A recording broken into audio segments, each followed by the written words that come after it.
بسم اللہ۔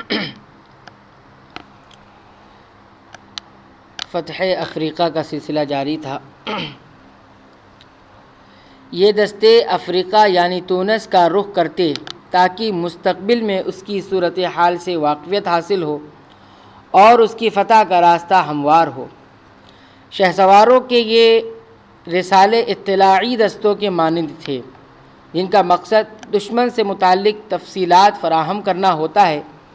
جب عبداللہ بن سعد رضی اللہ عنہ کے پاس افریقہ سے متعلق کافی معلومات جمع ہو گئیں، اس کا جغرافیائی موقع اور محل، داخل ہونے اور باہر نکلنے کے راستے اور فوجی جنگی ساز و سامان کی تفصیلات مل گئی، تو اس وقت آپ نے عثمان بن عفان رضی اللہ عنہ کو افریقہ سے متعلق ان اہم معلومات کی اطلاع بھیجی اور اس کو فتح کرنے کی اجازت طلب کی۔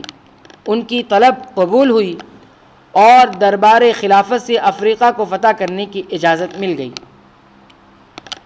ڈاکٹر صالح مصطفیٰ فرماتے ہیں کہ جب عبداللہ بن سعد رضی اللہ عنہ نے خلیفہ راشد عثمان بن عفان رضی اللہ عنہ سے افریقہ پر چڑھائی کی اجازت طلب کی تو عثمان رضی اللہ عنہ نے صحابہ کو جمع کیا اور اس سلسلے میں ان سے مشورہ طلب کیا، تو ابو الاعور سعید بن زید رضی اللہ عنہ کے علاوہ تمام لوگوں نے افریقہ کو فتح کرنے کا مشورہ دیا۔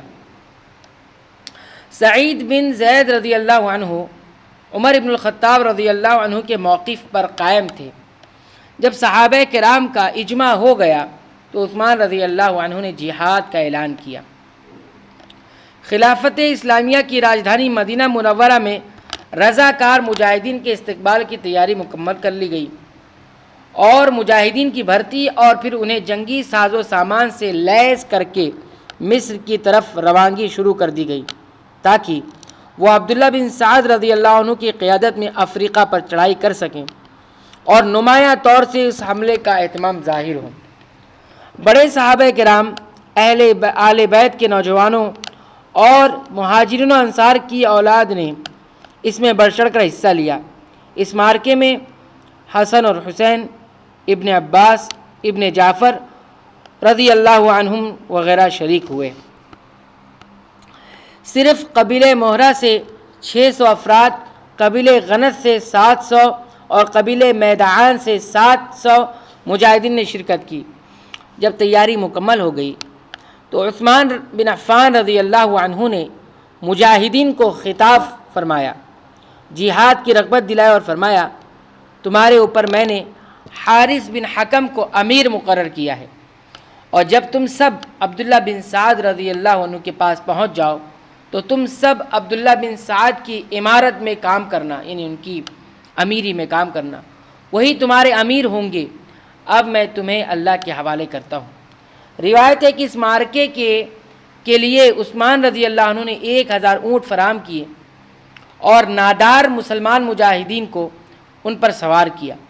جب یہ اسلامی لشکر مصر پہنچا تو عبداللہ بن سعد رضی اللہ عنہ کے لشکر میں جا ملا اور عبداللہ بن سعد کی قیادت میں 20,000 کا یہ لشکر فسطاط سے روانہ ہوا اور مصر اور لیبیا کے حدود کو پار کرتے ہوئے برقہ پہنچا۔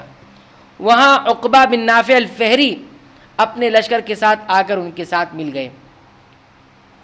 اسلامی لشکر کو برقہ میں کسی طرح کی مشکلات کا سامنا نہ کرنا پڑا، کیونکہ یہ ان شرائط پر قائم رہے جس پر انہوں نے مسلمانوں سے عمرو بن عاص رضی اللہ عنہ کے دور میں مصالحت کی تھی، یہاں تک کہ وہاں خراج وصول کرنے والے کو جانے کی ضرورت نہیں پڑتی تھی، بلکہ وہ خود مناسب وقت میں مصر پہنچا دیا کرتے تھے۔ برقہ کے معاہدے پر قائم رہنے کے اس پس منظر میں عمرو بن عاص رضی اللہ عنہ کو فرماتے ہوئے سنا گیا کہ میں اپنے اس مقام پر ہوں اور مجھ پر انطابلس یعنی برقہ کے لوگوں کے علاوہ مصر کے کسی قبطی کا کوئی عہد و پیمان نہیں ہے، میرے ذمہ ان کا عہد و پیمان ہے، اس کو پورا کیا جائے گا۔ اسی طرح عبداللہ بن عمرو بن عاص رضی اللہ عنہ فرماتے تھے، اگر حجاز میں میری جائیداد نہ ہوتی تو میں برقہ میں سکونت اختیار کر لیتا، کیونکہ اس سے بڑھ کر کوئی محفوظ اور پرسکون جگہ نہیں پاتا ہوں۔ اس طرح یہ بابرکت لشکر اسلام افریقہ کی طرف عقبہ بن نافع کے ساتھ مل جانے کے بعد روانہ ہوا۔ اس لشکر کے کمانڈر ان چیف عبداللہ بن سعد رضی اللہ عنہ برابر اطلاعی دستوں اور خبر رسانی کرنے والوں کو مختلف سمتوں میں روانہ کرتے رہے تاکہ راستوں کا انکشاف اور حفاظت ہو اور دشمن کی نقل و حرکت پر نگاہ رہے، دشمن کی کمین گاہوں اور اچانک حملوں سے حفاظت ہو سکے۔ ان اطلاعی دستوں کا فائدہ یہ ہوا کہ رومیوں کی بہت سی جنگی کشتیاں جو لیبیا کے ساحل پر طرابلس کی بندرگاہ پر ٹھہری تھی مسلمانوں کے قبضے میں آئیں، اور اس میں لدا ہوا ساز و سامان مسلمانوں کو بطور غنیمت حاصل ہوا۔ 100 سے زائد افراد قید کیے گئے۔ افریقہ کی فتح کی راہ میں یہ پہلا مال غنیمت تھا جو مسلمانوں کے ہاتھ آیا۔